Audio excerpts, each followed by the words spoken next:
The rain hammered against the tin roof of William's workshop as he hunched over his workbench, soldering iron in hand. At 24, he had carved out a simple life in the mountain town of Ashford, repairing electronics and keeping to himself. The memories of that strange day 12 years ago had never quite left him, though he rarely spoke of them. It had been a summer afternoon when 12-year-old William ventured into the forests. Beyond his grandfather's farm, the air shimmered with an unnatural heat, and he'd followed a trail of scorched earth to a small clearing. There, barely the size of a cat, lay a creature that shouldn't have existed, a dragon hatchling, its scales flickering between iridescent blue and a sickly gray. The creature's breathing had been shallow, its eyes clouded with pain. William hadn't hesitated. He'd scooped up the dying hatchling, cradling it against his chest as he ran back home. For 3 days and nights, he'd fed it milk and honey, kept it warm, and whispered stories to keep it calm.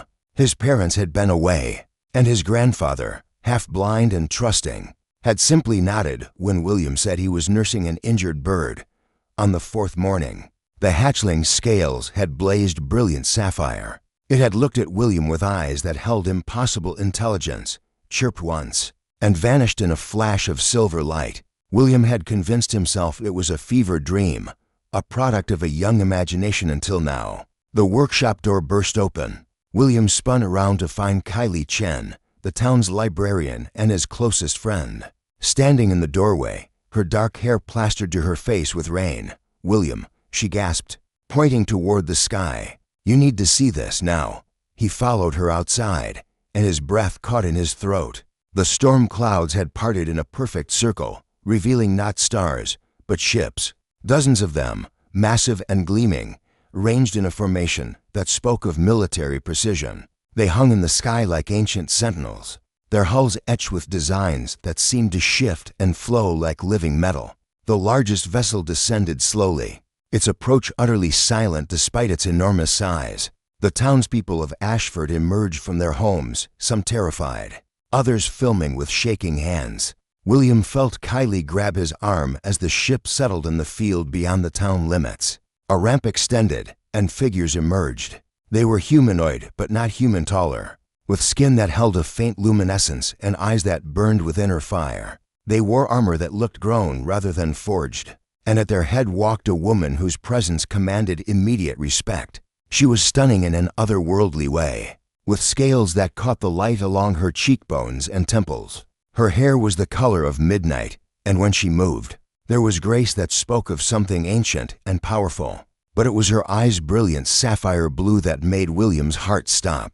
The delegation walked directly toward him, parting the growing crowd with quiet authority. William stood frozen as the woman stopped before him, her expression unreadable. Then, slowly, she knelt. "William Thatcher," she said, her voice carrying a melodic quality that made something in his chest resonate. "I am Kylie of the Draconid Empire, named for the human companion who gave us our second chance at understanding your species." William's mouth went dry. Beside him, his friend Kylie made a strangled sound of surprise at hearing her name. The dragon woman continued, 12 years ago, you saved my daughter's life. Serafina was on a scouting mission when her vessel malfunctioned in your atmosphere. The crash wounded her badly, forcing her into juvenile form, what you would call a hatchling. She was dying, poisoned by your world's atmosphere, unable to call for help or transform back. She rose, and her eyes glistened with emotion. You could have killed her, captured her, or simply walked away. Instead, you showed compassion to a creature you didn't understand. You saved the crown princess of the Draconid Empire. A figure stepped forward from the delegation, young, perhaps 18, with the same sapphire eyes. She wore a circlet of silver, and when she smiled at William, he saw the echo of that tiny hatchling he'd cradled in his arms. "Hello, William," Serafina said softly. "I never forgot you. Every night of my life, I remembered your kindness. When I finally learned your language and customs, I realized what you'd risked, what you'd given, expecting nothing in return." William found his voice. I just couldn't leave you there. You were hurt." "Exactly," Serafina's mother said, her voice ringing out across the field. "In that simple act, you demonstrated the best of humanity. For 12 years, we have watched your world, debating whether to make contact. The universe is vast and often cruel, William Thatcher. We have encountered species that would have dissected my daughter, weaponized her, or worse. But you showed mercy. She gestured to the fleet above. This armada represents every branch of our military, every royal house, and emissaries from 73 allied species. They have come to honor you, William Thatcher, and to formally request an alliance with humanity starting with this moment.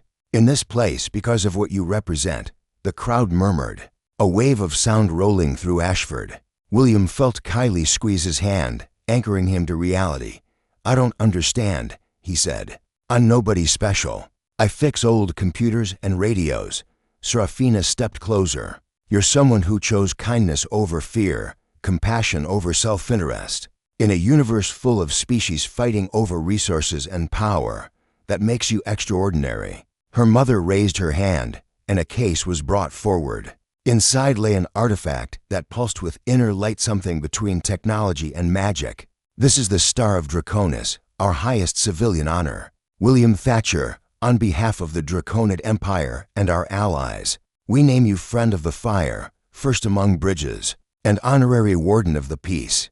As the title was spoken in 100 languages by the assembled representatives, William felt the weight of the moment settle on his shoulders. Not a burden, but a responsibility. He looked at the faces around him, his neighbors, his friend Kylie, and these beings from beyond the stars who had traveled unfathomable distances.